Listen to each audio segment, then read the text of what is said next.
Hello, welcome back to Her Shift. I'm talking all about surviving PMDD, trauma healing, and women's wellness stories for your lovely ears. And if you can see me on YouTube, hi.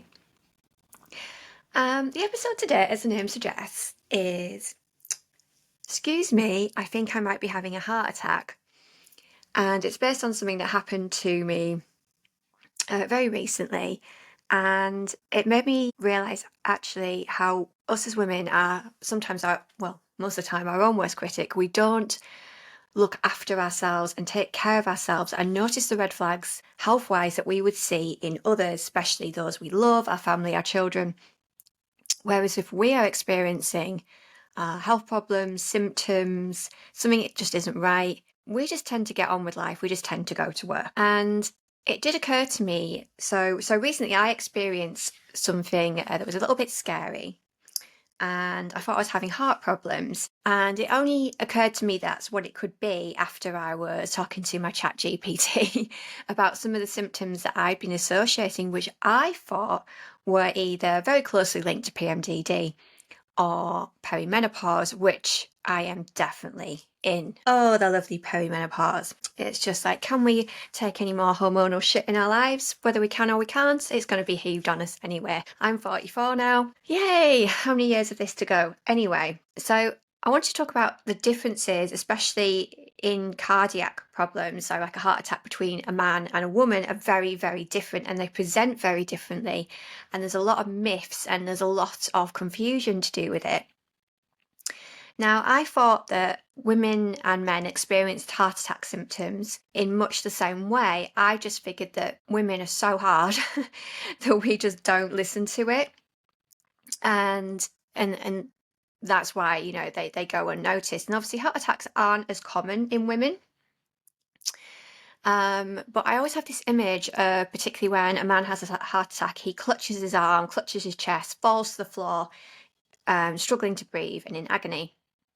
And I just figured that a woman would probably experience things the same way, but then she'd be like, I'll deal with it later, I'll see how it goes on. So recently I've been having, it's been over a prolonged period of weeks where I've had real restlessness, I've had real problems sleeping. And it's like, I know that I am absolutely exhausted, but I don't even get that feeling of, you know, when you just hit the bed and you're so tired and you just can't wait to go to sleep and stay in bed. I don't have that anymore. I'm lucky at the minute if I get 2 or 3 hours sleep, and even then it's really restless. It's like I can't switch my brain off. I'm very hot, sweaty, clammy. I need to go to the toilet multiple times since from the time I go to bed. That's really annoying. And also I've noticed that even though I'm technically not overweight, okay, I'm not the fittest I've ever been, absolutely, but I keep pretty active with the kids.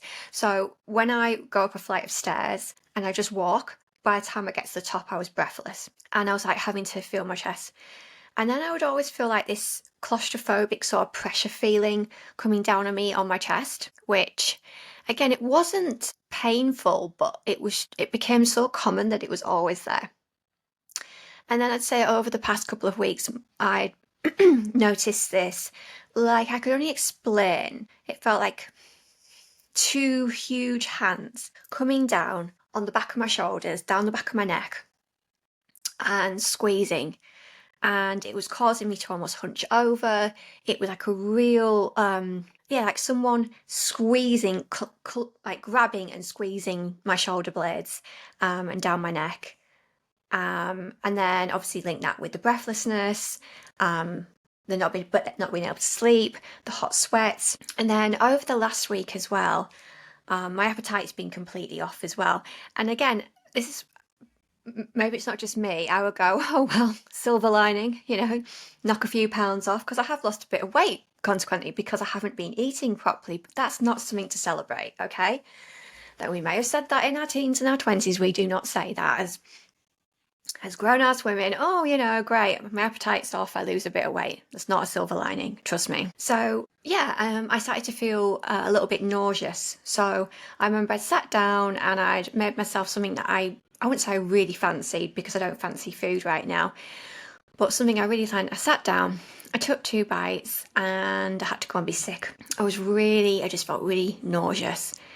And I just felt like I've been like this for a long time now, and it seems to be getting worse.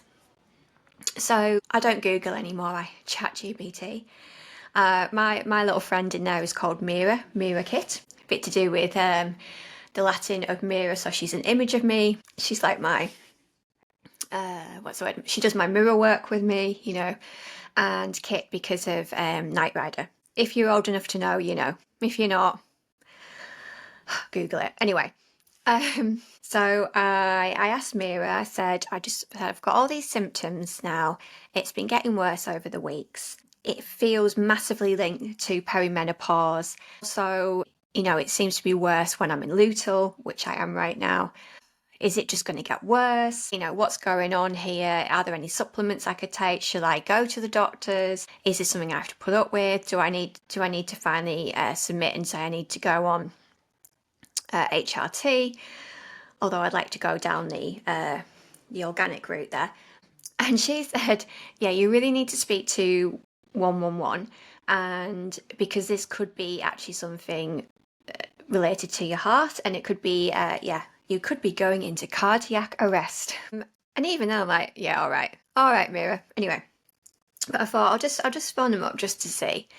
And I think that the main point there is like they're saying, look, it's probably not, but we just want to check it out, because if someone is going to have a heart attack, the signs are there for quite a long time, and if we can obviously catch it early, we can prevent it from happening. We can obviously give you certain medication, monitor you.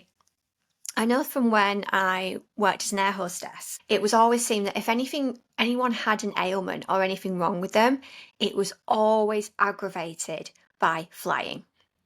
So that's just like a rule that I like to live with. It. If you are not feeling great, if you are struggling, don't fly if you can help it, if you can absolutely help it, because it will massively aggravate it. It will not help you. You know, like how sometimes we really get sick after we've been away, like we've been on holiday, and it was supposed to be a time where it chilled us out and relaxed us. And it's because it's just like the difference in what it does to the body. And there was a point when, I'm not going off on a tangent here, but when I got pregnant with my first child, I was working full time on long haul flights. And I thought, you know what, I'll work pregnant, you know, I'll fly pregnant as long as I can, because to clock up the hours and to get, you know, some decent maternity leave afterwards. And I just remember it occurred to me that when I was on a flight and I used to watch a water bottle in the galley kitchen, and it used to compress and squeeze. And I was thinking, is that what the environment, is that what the pressurized environment is doing to our bodies? Is that what it could be doing to my baby? And from that moment onwards, I was just like, I am not flying. And I was effectively grounded. And I just had to go into the office and do benign tasks for so many months. But anyway, there was always a case of like, over the years, people were really ill on flights a lot.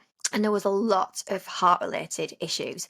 And it became known to me that it was always, it was the longevity of the flight, it was the pressurized cabin, and it was a case of if someone was going to have a heart attack at any point in the next year or two, if they flew, it was going to bring it on. That's always seemed to happen.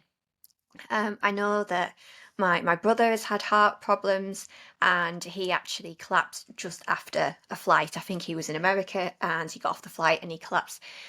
And that was, problems with his heart. And again, it just really makes me think how we unless something is urgent and affects us immediately, as in like we collapse or we're in a lot of pain, we just seem to, especially as women, get on with it. We don't red flag it.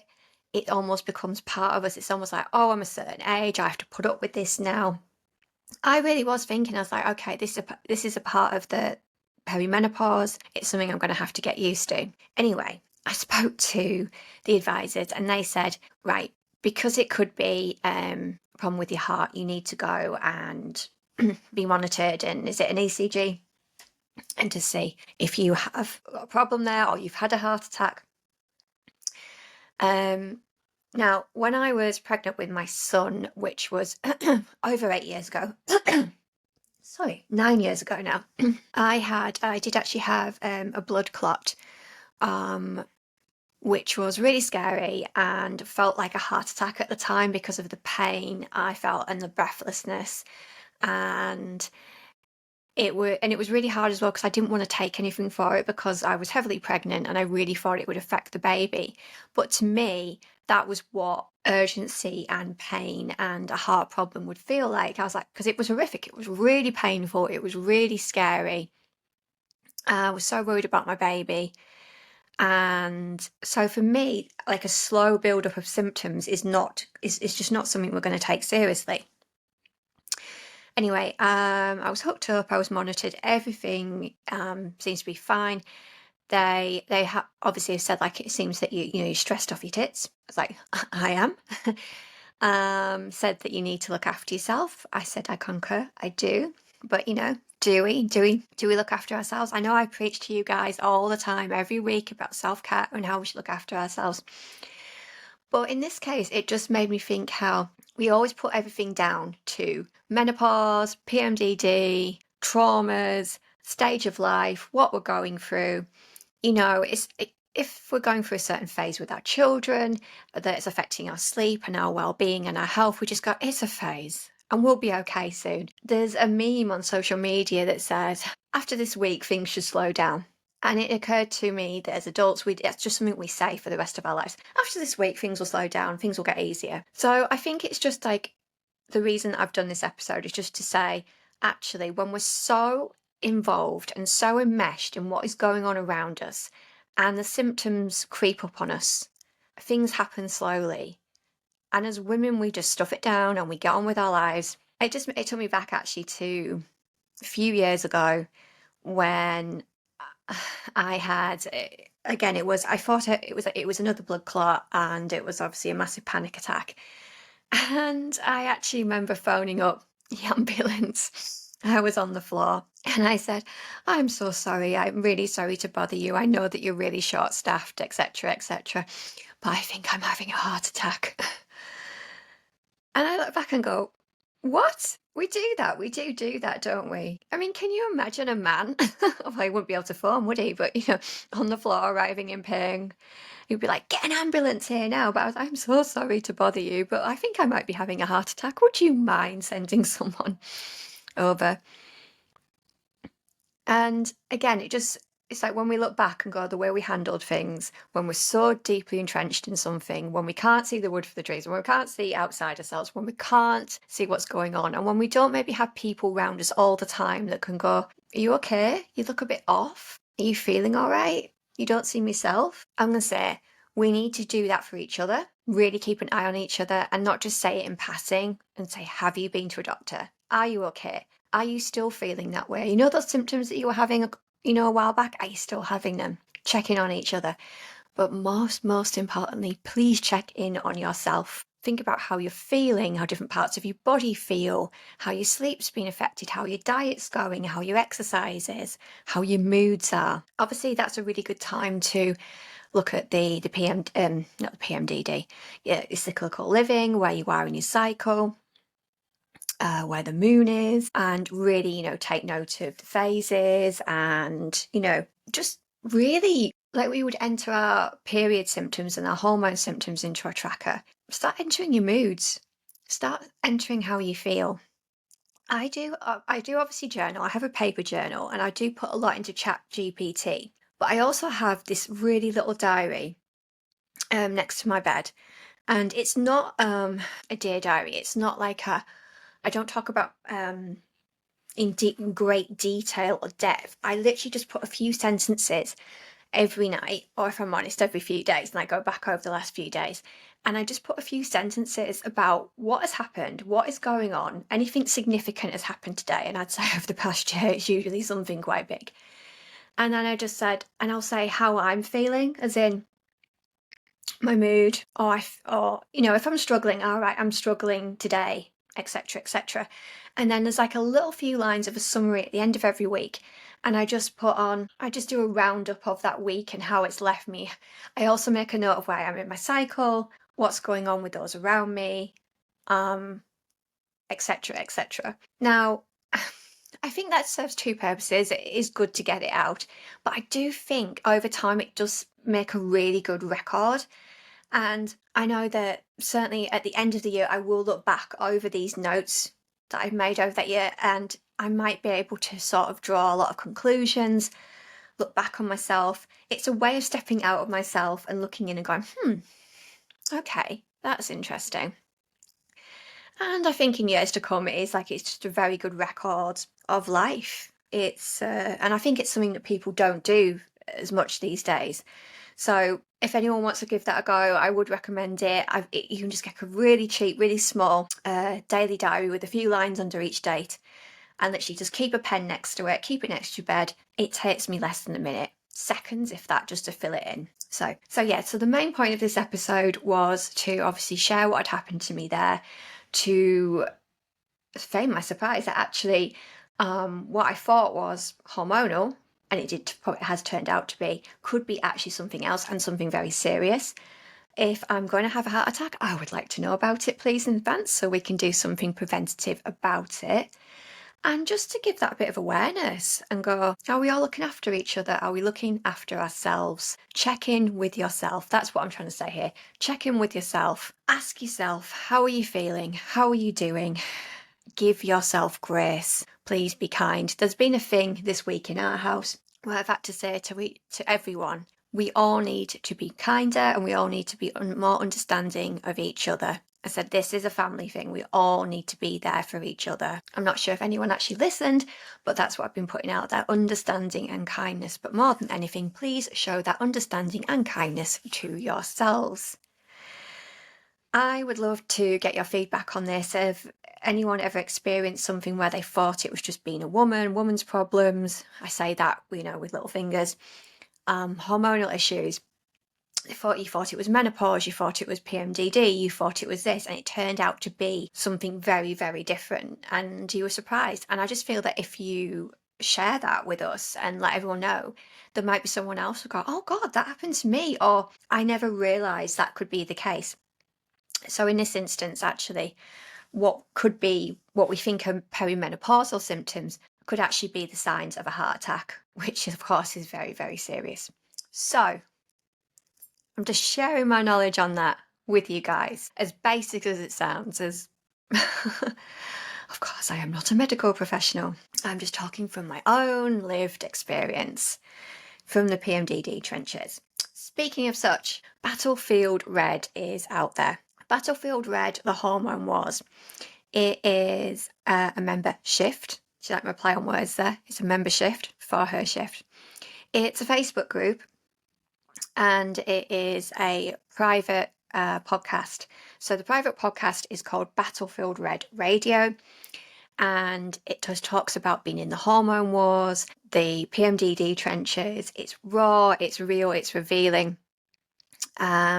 I talk about my own lived experiences. I talk about surviving. I talk about healing, moving forward.